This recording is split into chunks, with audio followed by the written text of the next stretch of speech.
निशा एक छोटे से गांव की मासूम और प्यारी लड़की थी, लेकिन गांव के लोगों की पुरानी और भयानक मान्यताएं उसे सुखी जीवन जीने नहीं देती थी। उन्हें लगता था कि बेटियों का जन्म एक बुरा भाग्य है और उसका परिवार को दुख ही दुख मिलेगा। एक रात जब निशा की उम्र केवल 7 साल की थी, गाँव के कुछ दकियानुसी और कठोर लोग उसकी माँ के घर पर आ धमके। उन्होंने निशा की माँ को बुरी तरह पीटा और निशा को जंजीरों में बांध दिया। उनका मानना था कि निशा के जन्म की सजा उसके परिवार को भुगतनी पड़ेगी। निशा की माँ ने किसी तरह अपने पति की मदद से गांव छोड़ने का फैसला किया, लेकिन वो लोग निशा को नहीं बचा सके। एक भयानक रात जब गांव में हर कोई गहरी नींद में था, उन निर्दयी लोगों ने निशा को जंजीरों में बांधकर एक पुराने खंडहर में छोड़ दिया। खंडहर में अंधेरा था और वहाँ की नमी और गंदगी निशा को और भी दर्द दे रही थी। वह रात की सर्दी और अंधकार में विलाप करती रही। उसकी चीखें और सिसकियां वहाँ के हर कोने में गूंजती रही। उसकी जंजीरों की खनक और उसके दर्द की गूंज ने खंडहर को भयानक बना दिया। निशा की निर्दोष आत्मा वहाँ तड़पती रही और उसकी पीड़ा दिन ब दिन बढ़ती गई। निशा की आत्मा उस पुराने खंडहर में अपनी मौत के बाद भी अटकी रही। उसका दर्द और पीड़ा गांव के लोगों तक पहुंचने लगी। गांव वाले उसकी विलाप और चीखों से डरने लगे थे, लेकिन वे नहीं समझ पाते थे कि निशा की आत्मा को शांति कैसे मिलेगी। निशा की आत्मा ने धीरे धीरे एक खौफनाक प्रतिशोध की योजना बनाई, जो उसकी पीड़ा और दुख को शांत कर सके। निशा की आत्मा ने गाँव के सबसे प्रभावशाली और निर्दयी लोगों को निशाना बनाया। एक एक करके उसने उन लोगों को अपने खंडहर में बुलाया।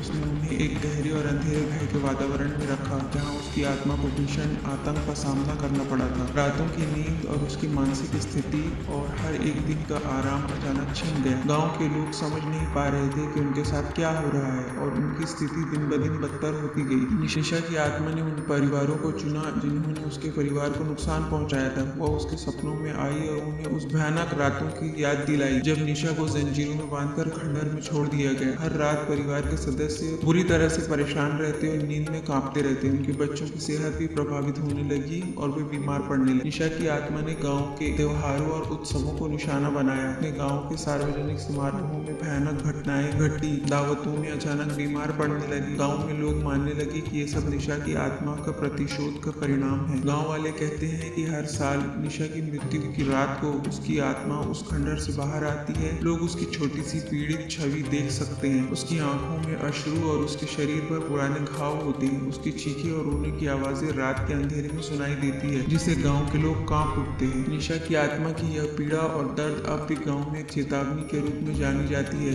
यह दर्शाती है कि दकियानुसी मान्यताएं और क्रूरता कितनी भयानक हो सकती है और यह कि आत्मा को शांति देने के लिए छोटी सी दया और समझ की आवश्यकता होती है।